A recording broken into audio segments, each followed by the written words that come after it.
야당의 이상민 행정안전부 장관 해임 건의안 단독 처리 이후에 여야 협상 여지가 더 좁아지고 있는 것으로 보입니다. 국정조사에 예산안 처리까지 연말 정치권의 신경전은 더 팽팽해지고 있는데요. 오늘 뉴스라이더 정치권 이슈 국민의힘 김정재 의원 또 더불어민주당 박혜련 의원 두 분과 함께 짚어보겠습니다.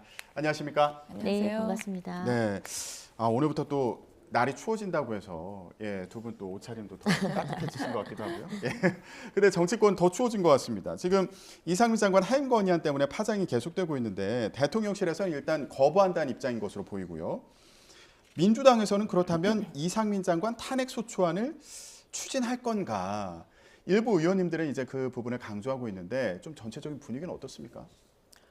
지금 일단은 저는 대통령실의 태도를 좀 하나 지적하고 싶어요. 이번에 어쨌든 해임 건의안이 182명이라는 국회의원들이 찬성을 해가지고 지금 의결이 된 상태입니다. 그런데 이 대통령실에서 지금 대통령께 건의하는 거거든요.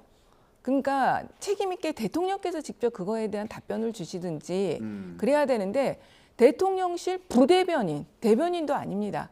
부대변인을 통해서 일종의 거부사를 밝히신 것은 완전히 국회에 대한 정말 모독이다. 좀 그렇게 보입니다. 저는 그 말씀 먼저 드리고 싶고요. 일단 이상민 장관 진짜 이렇게 150여 명이 넘는 우리 꽃다운 목숨들이 사라졌는데도 불구하고 그 주무장관이 지금까지도 자리를 지키고 있다는 것은 정말 전 세계사적으로 찾기 어려운 일입니다.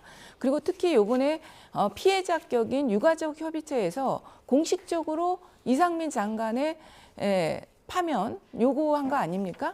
그렇다고 한다면 그거에 대해서 정부가 책임 있는 조치가 이루어져야 된다고 생각합니다. 그렇기 때문에 이번에 해임 건의안은 국회 입장에서는 타당하다고 이렇게 말씀드리고 싶고요. 어쨌든 이제 탄핵 소추와 관련해서는 이게 이제 요건이 까다롭고 무엇보다도 현실적으로 이제 탄핵 소추를 책임지는 사람이 법사위원장 아닙니까? 그런데 지금 법사위원장이 김도읍 위원장이 국민의힘 소속이기 때문에 그런 현실적인 문제가 있습니다. 그래서 그거는 조금 더 논의는 해봐야 되지 않나 그런 생각입니다. 일단은 바로 탄핵 소추안을 추진할 것으로 보였는데 이제 실효성, 가능성 이런 부분을 이제 따져봐야 되는 그런 상황으로 보이는군요. 근데 대통령이 이 해임 건의안 관련해서 입장을 밝히지 않고 있는 것과 관련해서 이거 자체가 메시지다 이런 해석들도 있더라고요. 의원님 어떻게 보셨어요? 근데 사실상의 거부권을 행사하신 거죠. 그런데 지금 민주당에서는 아마 대통령이 나와서 미주알 고주알 조목조목 반박해 주기를 간절히 바랄 텐데 그럴 사실은 가치는 없다고 보고요. 해임 건의안 이번에 올린 거 이 자체는 국회 합의 정신을 완전히 깨는 겁니다. 뒤통수를 친 거죠. 그러니까 이제 국회가 적어도 이 해임 국조 이번에 국조를 받아들인 건 다 아시겠지만 저희가 예산안 처리를 위해서 정말 부득불 받아들인 거예요. 그러니까 처음부터 저희의 입장은 정부 입장도 마찬가지지만 입장은 먼저 진상조사를 정확하게 하자는 겁니다. 그냥 어물쩡 누구 하나 사퇴하고 국민들 마음 달래고 이런 식으로 쇼하듯이 하지 말고 이번엔 정말 철저하게 조사를 하자.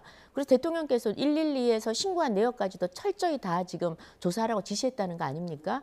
조사를 하고 그다음에도 책임도 정확하게 지자는 거죠. 법적 책임이 있는 거고 또 정치적 도의적 책임이 있는 겁니다. 그래서 저희 당에서도 항상 법적 책임만 얘기하지 않습니다. 정치적, 도의적, 정무적 책임까지 얘기하고 있기 때문에 책임져야 됩니다. 책임도 또 질 것이고요. 그다음 대책 마련입니다. 여기 이 입장이 한 번도 변하지 않고 일관되게 지금 나가고 있어요. 그럼에도 불구하고 먼저 경찰 특수본 조사, 그다음 검찰이 미진한 거 조사, 그리고 국조도 하겠다.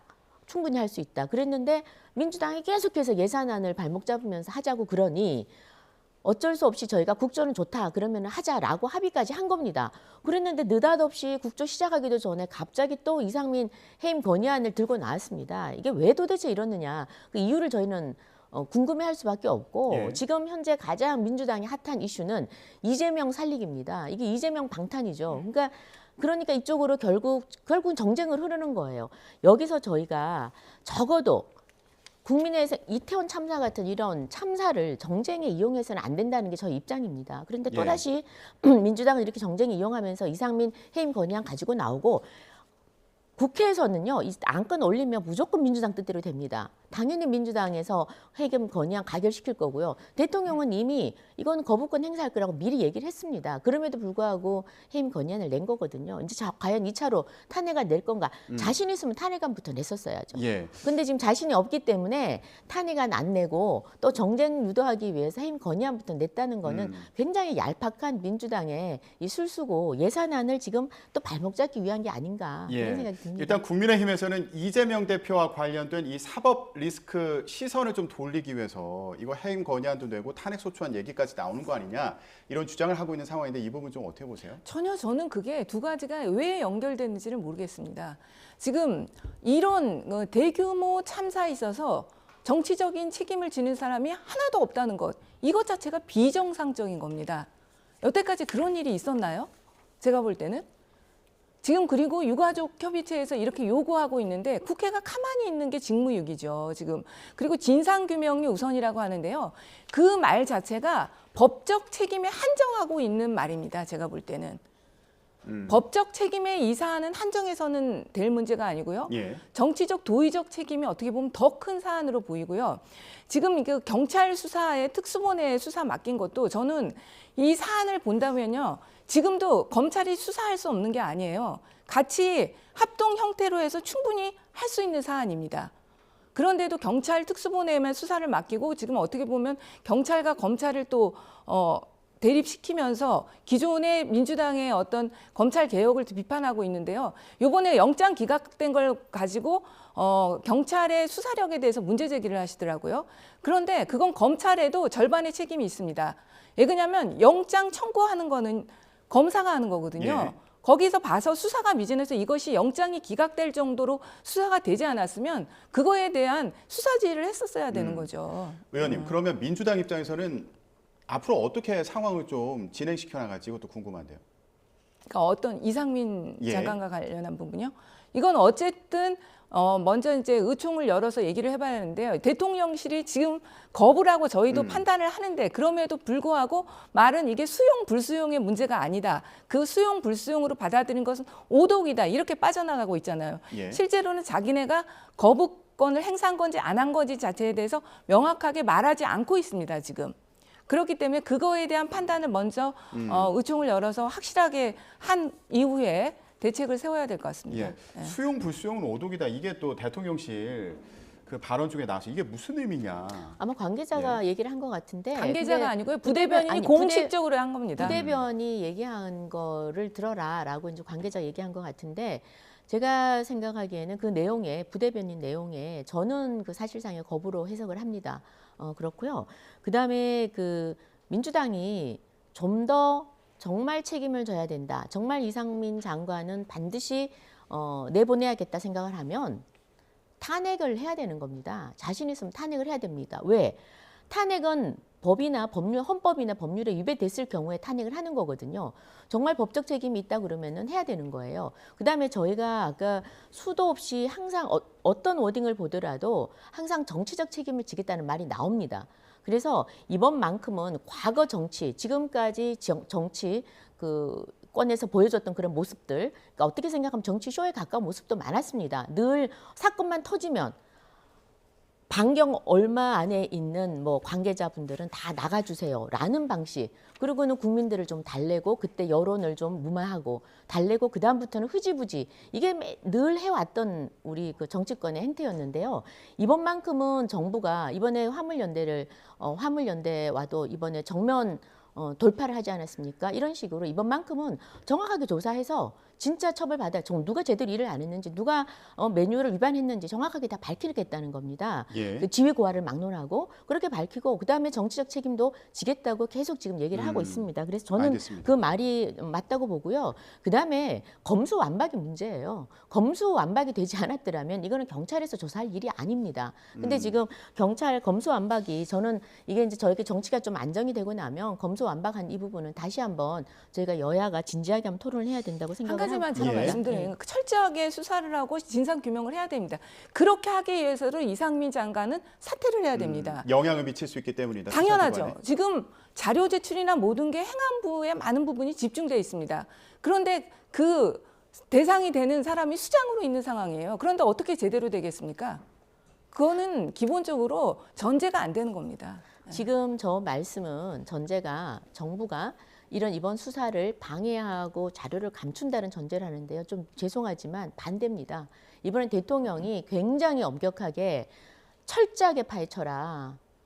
예외가 있어서도 안 된다라고 분명히 지시도 했고 좀 전에 말씀드린 대로 뭐 아주 심플한 사건입니다. 왜냐하면 이건 참사에 수많은 사람들이 158명이나 참사를 당하지 않았습니까? 그러면 그 당시에 무선 전화, 그다음 112 신고 등등 객관적인 팩트들이 다 있기 때문에 빠져나갈 방법이 없습니다. 자료를 감추지 않는 한. 그래서 이 자료를 철저하게 다 조사하라고 지시까지 한 마당이기 때문에 이 부분은 저는 진상조사가 첫 번째 예. 엄정하게 이루어져야 된다. 그리고 우리 국민들이 그렇게 호락호락하지 않아요. 이제 많은 국민들이 다들 여기를 지켜보고 있기 때문에 그렇게는 못할 거라고 저는 벌써 확신합니다. 국정조사 특위에서 요구하는 자료들이 예. 행안부에서 제대로 오지 않고 있다는 말이 나오고 있습니다. 그리고 행안부에서 지금 벌써 유족들에게 한 사람 한 사람에게만 만나겠다고 하고 단체로 만나지 않겠다 이런 문자가 간다든지 뭐 여러 가지 일들이 일어나고 있는 상황이에요. 알겠습니다. 일단 민주당에서는 이상민 행안부 장관이 있는 상황에서 제대로 된 국정조사도 기대하기 어렵다. 그리고 지금 경찰 수사도 미진한 부분과도 연관이 있을 수 있다. 영향 미칠 수 있다. 이런 부분 지적을 해주셨고요. 그리고 김 의원님 같은 경우에는 지금 조사 결과를 지켜봐야 된다. 그리고 나서 이제 정무적인 책임까지 질 것으로 생각하고 있다. 이런 취지의 말씀해 주셨습니다. 그런데 지금 이런 상황이요. 예산안 협상에도 영향을 미치는 것으로 보여서 일단 여야가 모레 15일까지 협상을 하기로 했는데 민주당에서는 계속 나오는 얘기가 이거 단독 처리할 수 있다. 그런 가능성을 계속 언급을 하고 있어서 이거 실제 그럴 가능성이 있다고 봐야 됩니까?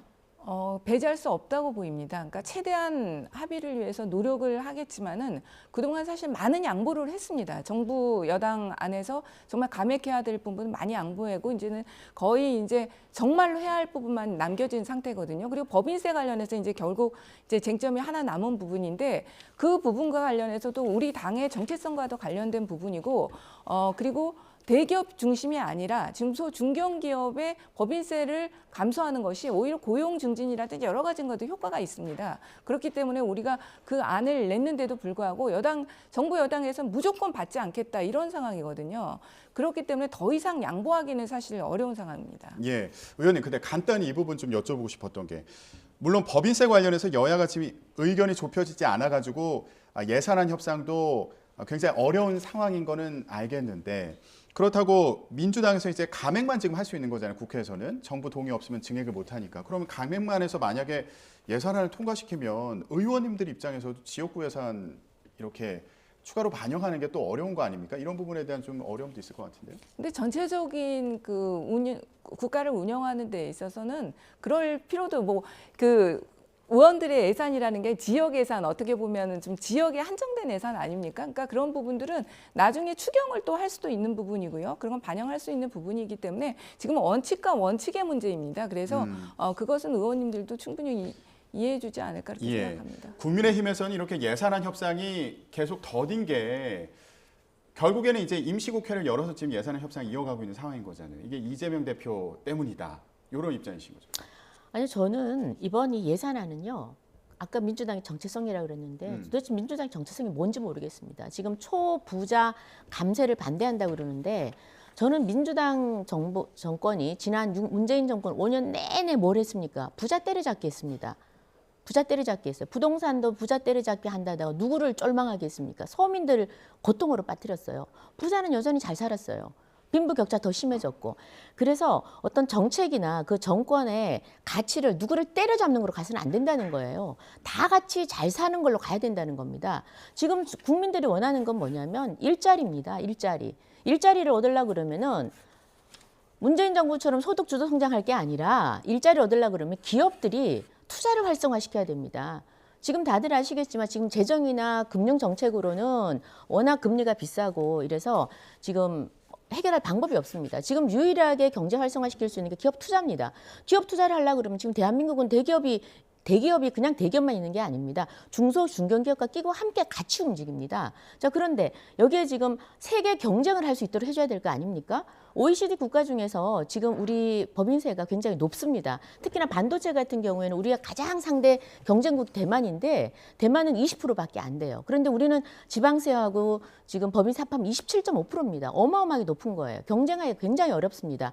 그래서 그럼 전 세계적으로 경쟁할 수 있게끔 해주자. 그리고 해외 투자하시는 분들 한국에 들어오게 하자. 그리고 한국 기업들 외국 도망가게 하는 거 붙잡자. 이런 거거든요. 그래야만이 기업이 투자를 하고 일자리가 생기고 그 나눔이 온기가 서민들한테 가는 겁니다. 자, 그런데 지금 무조건 초부자 감세 반대다 이래서 또 이 기업을 갈라치게 하고 있습니다. 문재인 정권이 한 가장 나쁜 폐악질이 뭐냐면 국민을 갈라치고 갈등하게 한 겁니다. 이제 또다시 이 예산을 앞에 두고 이 법인세 충분히 할 수 있거든요. 왜냐하면 DJ께서 또 노무현 정부 때 22%였습니다. 그런데 문재인 정부 때 이걸 지금 25% 늘린 거예요. 그래서 저는 다른 건 모르겠지만 이 민생 앞에는 여야가 없다. 그리고 기업 좀 일하게 해달라. 그리고 윤석열 정부가 물론 0.74밖에 못 이겼습니다만 그래도 윤석열 정부가 일하는 동안 좀 제발 좀 경제를 살릴 수 있도록 이건 좀 같이 했으면 좋겠다. 알겠습니다. 이거 너무 굉장히 김정재 의원님 말씀하신 너무 저도 중요해요, 간단하게 이거. 약간 반론을 예. 할 수밖에 없을 것 같아요. 김정재 의원님 말씀하신 게 그동안의 낙수효과 경제 이론입니다. 그게 투자를 촉진할 거다. 네. 이명박 정권에서 계속 했던 거고요. 그동안 신자유주의 경제에서 했습니다. 근데 결국은 낙수효과는 없다는 것이 경제적으로 입증된 상황입니다. 실제로는. 그리고 지금 일자리 창출을 말씀하시는데요. 일자리 창출은 대기업이 아니라 중소 중견기업에서 더 많이 훨씬 많이 나오고 있습니다. 그러니까 객관적인 통계 수치예요. 그렇기 때문에 지금 우리 민주당에서 주장하는 게 이 중소 중견기업의 법인세는 깎아주겠다 그겁니다. 그것이 더 일자리 창출에 훨씬 더 효과적이라는 것은 지금 드러나는 것이고요. 법인세가 우리나라가 굉장히 높다고 하는데요. 실질세율, 이제 공제되고 이런 걸 따지고 보면요. OECD 국가에서 우리나라가 그렇게 법인세가 높은 게 아닙니다. 예, 공제되는 부분도 봐야 된다고 말씀하셨고 방금 그러니까 전에 공제되는 말씀하시죠? 부분에서 실질세율이 지금 17.5%, 우리가 지금 OECD 국가 중 6위입니다. 6위고요. 그다음에 아까 말씀 맞으세요. 저는 낙수효과 좋습니다. 안 믿는다고 합시다. 그럼에도 불구하고 초부자 감세라고 그러는데 지금 현재 삼성전자 같은 것만 보더라도 카카오도 마찬가지고 그 지금 배당액이 총수 일가한테 가는 게 10%에서 10% 정도밖에 안 됩니다. 나머지 지금 소액 주주들, 지금 주주들이 소액 지금 주주가 아니라 1,300만, 대부분 기관 투자자와 1,300만 대규모 투자자들입니다. 아니 수치가 다 소액 나와 주주들한테 있습니다. 가는 그러니까 거는 별로 많지 않죠. 수치를 좀 보고 얘기하세요. 객관적인 수치가 어저께 저기 어떤 언론에 기재부와 함께 분석한 게 나왔습니다. 이건 수치예요. 정확한 팩트입니다. 그래서 삼성전자 같은 경우에도 총수 일과 그리고 관련 회사, 그다음 특수 관계자들 해서 10%입니다. 10%. 그다음에 소액 주주가 44.6%고요. 배당액이. 그리고 외국인이 44.9%입니다. 특수 관계에는 10.5%로 다 수치가 나와 있습니다. 국민연금이 7.7%입니다. 그래서 지금 이게 모두 뭐 총수한테 갈 거다라는 것도 이것도 가짜 뉴스고요. 알겠습니다. 사실은 이거 소액 주주들한테 김정재 의원님 지금 가는 말씀하신 겁니다. 것 자체가 배당액들이 100% 가는 훨씬 거예요. 넘어요. 수치가 배경에 뭔가 간단히, 잘못됐습니다. 반론해 주시죠. 아니 그러니까 김정재 의원님이 지금 말씀하신 수치 자체가 100%가 훨씬 넘는다고요.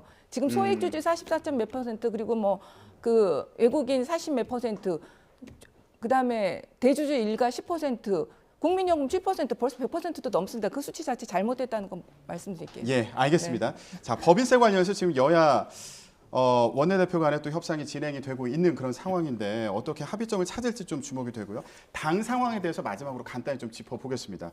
의원님들에게 이 부분을 좀 집중적으로 여쭤보고 싶었는데 예산안 얘기에 저희가 또 시간을 더 많이 쓰게 됐네요. 자, 일단 이재명 대표 사법 리스크 관련해서 당내에서 민주당 안에서도 얘기가 많이 나오고 있는데 한편에서는 이거 계파 갈등으로 번지나 이런 뭐 얘기들도 나오고 있습니다. 지금 당내에서 실제 의원님들 사이에서는 좀 상황 어떻게 보고 계세요? 얘기들이 좀 어떻게 오가고 있나요? 지금 언론이 너무 과대 보도되고 있다. 저는 그렇게 봅니다. 실제로는 지금 이재명 대표에 대한 수사가 정치 탄압이라는 것에 대부분의 의원들이 동의하고 있는 상황이고요. 그렇게까지 뭐 비명, 뭐 친명, 뭐 이렇게 갈등이 격화되어 있거나 공연화되어 있는 상황은 전혀 아닙니다. 근데 이재명 대표 지지자들 같은 경우에 이제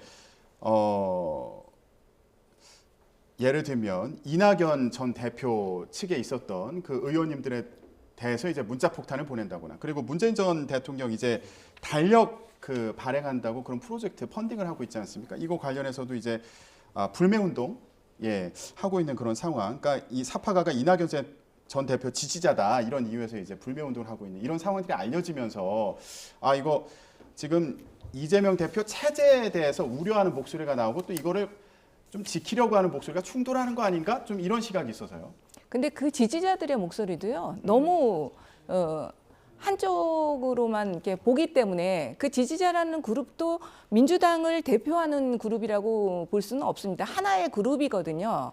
그런데 문재인 대통령을 지지하는 문파와 이재명 대표를 지지하는 그룹 간의 갈등은요. 지금 옛날부터 있었던 어떻게 보면 갈등입니다. 그게 그래서 지금 또 한 번 이제 이어지는 것이고요. 그래서 그것을 민주당 전체의 어떤 대립이나 의견 대립이나 그 계파 간의 갈등으로 보는 것은 제가 볼 때는 과도하다고 보입니다. 이재명 대표 혼밥설이 나오고 또 저녁을 같이 먹자고 했는데 이제 의원님들이 참석을 안 했다더라 뭐 이런 얘기도 나오는데 이거 근데 제가 알기로는 그거는 낭설로 알고 있고요. 이재명 대표 자체가 원래 이렇게 막 그렇게 생각보다 샤이한 면이 있으셔가지고 많은 사람들하고 밥을 먹고 막 이런 스타일은 아닙니다. 그런데 그 혼자 먹었다는 건 제가 객관적으로 말이 안 되는 게 벌써 이제 그 친명계라고 하실 수 있는 분들 자체가 벌써 당직자로 들어가 있는 분만 해도 꽤 돼요. 그런데 그 당직자들이 대표가 밥 먹자 그러는데 안 왔다 그런 일은 없을 거라고 보이거든요. 그러니까 알겠습니다. 관심이 또 이 당내 상황에 대한 관심이 많다 보니까 이런 얘기들도 나오는 게 아닌가 싶은데 국민의힘 얘기도 좀 해보겠습니다, 의원님. 지금 전당대회에 대한 관심이 높은데 당권 주자들 움직임도 좀 주목이 되세요. 김기현 의원님 같은 경우에 요즘에 김장연대라고 해서 장제원 의원과 연대설이 나오고 있기도 하고 그리고 윤석열 대통령과 독대했다더라 이 얘기가 또 나오면서 주목을 받고 있는 그런 상황이어서 이거 의미 있는 분석으로 봐도 되는 겁니까? 의원님 어떻게 생각하세요? 김장철은 한참 지났는데도 김장연대가 나오는데 그 지금 장제원 의원께서 아시다시피 그 대통령의 인수위 시절에 비서실장을 했습니다. 그러고는 잠시 좀 이선으로 후퇴했다가 요즘 최근에 활발히 활동을 하다 보니까 아마 또 뭐 장제원 의원 쪽하고 뭐 연결하려고 하는 그런 뉴스들이 좀 나오는 그런 차원에서 김장연대는 봐야 될 것 같고요. 장제원 의원이 개인적인 그 정치 성향이 굉장히 소신 발언을 잘 합니다. 소신 발언을 하고 자기 그 어떤 주장 같은 걸 분명히 의총 같은 데도 분명히 좀 밝히는 그 정치인이에요. 그리고 뭐 당에 대한 나름 충정심도 있고 지금 또 사실 우리가 지도부를 향해 가지고 어떤 문제가 있을 때 자기 목소리 내는 게 굉장히 힘듭니다. 왜냐하면 마치 갈등이 있는 것처럼 보이는 걸 정치인들은 원치 않거든요. 그럼에도 불구하고 지금 당에 가는 방향이라든지 이런 데 대해서 좀 자기 목소리를 좀 내는 것 같아요. 그래서 저는 지금 전대 때 굉장히 지금 민감한 상황이기 때문에 그 장제원 의원이 그렇게 함부로 행동하지는 않을 것이다라는 생각이 들고 진중한 자기 목소리를 내는 소신발을 하는 중이다. 윤심이 실린 그런 움직임이 아닌가 해서 여쭤봤고요. 근데 또 한편에서 권성동 의원도 이제 당권 도전할 걸로 보이는 상황이어서 일부에서는 이거 장제원 의원하고 다시 힘겨루게 하는 거 아니냐 뭐 이런 시각들도 있어서. 장제원 의원은 전대 출마하지 않는데요. 왜 장제원 의원과 힘을 겨루는지 모르겠어요. 그러니까 전면에 나서서 네. 서로 또 친윤계에서 갈등이 다시 불거지거나 힘겨루게 하는 거 아니냐 뭐 이런 시각들이 있는 거잖아요. 그래서 제가 알기로는 권성동 전 대표나 또 장제원 의원이나 두 분 다 윤 대통령의 성공을 바라는 거에 있어서는 한치의 오차도 없이 동일하다고 생각을 합니다. 근데 이제 길을 가다 보면 가끔 그 가는 과정에서는 이견이 있을 수 있겠죠. 그걸 뭐 주로 사람들이 갈등이라고 하는데 저는 꼭 갈등이라기보다는 어떤 사안에 대해서 뭐 같은 의견, 다른 의견이 있을 수 있다고 보고요. 뭐 장제원 의원께서 만약에 뭐 윤심이라 지금 이런 얘기를 많이 하는데 그러면 서로 누구든지 제가 후보여도 조금 더 잡으려고 좀 더 가까이 하려고 또 조금 더 함께 하려고 그렇게 할 것 같습니다. 그러니까 뭐 갈등설 같은 거는 제가 알기로는 당내에서 특별히 없는 걸로 알고 있는데 요즘 좀 얘기들이 나오는데요. 아마 언론에 지나친 두 분 간의 관계에 대해서 조금 다른 의견을 자기 각자 의견을 개진하는 것 같습니다. 지금은. 권 의원님 같은 경우 이제 당 대표 나오시면 이거 윤심이 여기 실리는 거 아니냐 또 이런 시각도 있어가지고요. 저는 그렇지 않다고 봐요. 그렇지 않고 어차피 의원들이 뽑는 거고요. 의원들이 선출하고 당원들이 선출하는 겁니다. 그래서 당원들이 그렇게 그 호락호락하지가 않아요. 당원들은 그 후보가 나오면은요, 그분들의 과거 행적까지 다 소환합니다. 예. 그래서 저는 전대에 나온 분들이야말로 정말 당원들한테 평가를 받는 시기다. 그리고 또 본인들의 생각들을 또 뭐 주로 이제 당원들이 이번에 투표를 좀 많이 할 거니까요. 그래서 아마 자신을 좀 돌아보면서 또 미래에 대해서 얘기해야 되지 않을까 그렇게 생각합니다. 예, 알겠습니다. 민주당과 국민의힘 내부 상황까지 좀 짚어봤습니다. 예, 오늘 정치권 이슈 여기까지 얘기 나누겠습니다. 국민의힘 김정재 의원, 더불어민주당 박혜련 의원과 함께했습니다. 두 분 고맙습니다.